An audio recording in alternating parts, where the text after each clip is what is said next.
Hello बच्चों, let's read this question. So this question says, two capacitors C1 2 microfarad, C2 6 microfarad in series are connected in parallel to a third capacitor C3. This arrangement is then connected to a battery of EMF 2 volt as shown in the figure.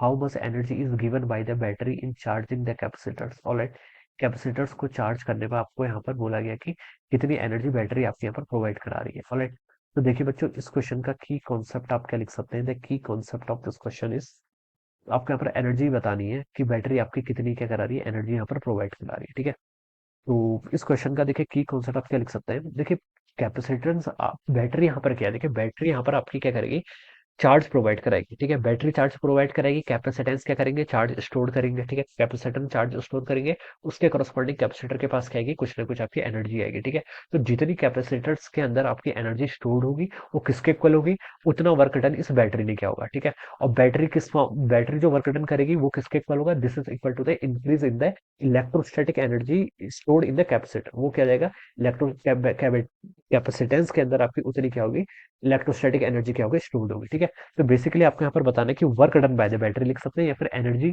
Lost by the battery भी लिख सकते हैं. ठीक है, this will be the key concept of this question. ठीक है, तो इस क्वेश्चन का की कॉन्सेप्ट आप क्या लिख सकते हैं, एनर्जी लॉस्ट बाय बैटरी लिख लीजिए. ठीक है, एनर्जी लॉस्ट बाय बैटरी लिख सकते हैं या फिर work done by the battery भी लिख सकते हैं. ठीक है, बैटरी जो आपको वर्क डन करेगी. ठीक है, और बच्चों देखिए यहाँ पर आपके पास अरेंजमेंट कैसा है, C1 C2 जो आपके दो कैपेसिटेंस है, these are connected in what, कैसे कनेक्टेड है, सीरीज में कनेक्टेड है. दिस इज व्हाट, दो कैपेसिटेंस आपके सीरीज में कनेक्टेड है. ठीक है, this is C1 and this one is C2. Alright, और इनके इन दोनों के पैरेलल में एक C3 कैपेसिटेंस आपका ऐसे कनेक्टेड है. ऑलराइट, बच्चों देखिए, सीरीज में अगर कैपेसिटेंस एडेड होते हैं तो इन दोनों का जो नेट आएगा वो किसके इक्वल आएगा, इन दोनों का product divided by addition C1 plus C2 के इक्वल. ठीक है, और ये C3 तो C3 है, और ये जो कॉम्बिनेशन आएगा 1 2 आपके 3 के साथ कैसे कनेक्टेड है, these are connected in parallel.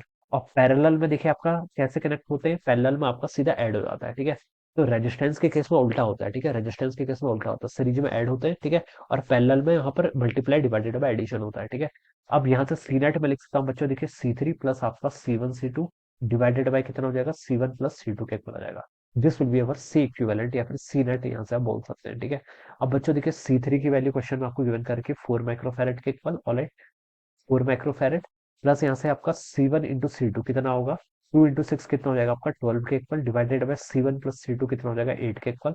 ये आपका माइक्रोफैरेड में आ जाएगा. ऑलराइट, अब बच्चों देखिए इस टर्म को सॉल्व करेंगे तो 12/8 को आप कितना लिख सकते हैं, 3/2 लिख सकते हैं. ठीक है, और इसके साथ ऐड करेंगे तो 11/2 आ जाएगा.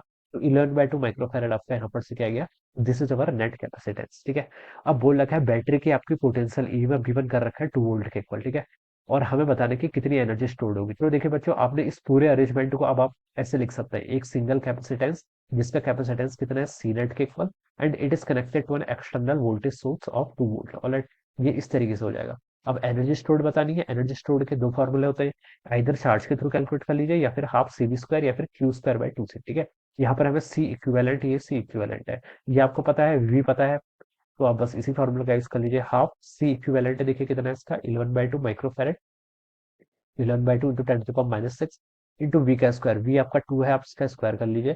तो बच्चों देखिए यहाँ से 2 से आपका ये 2 ये टर्म कैंसिल हो जाएगी.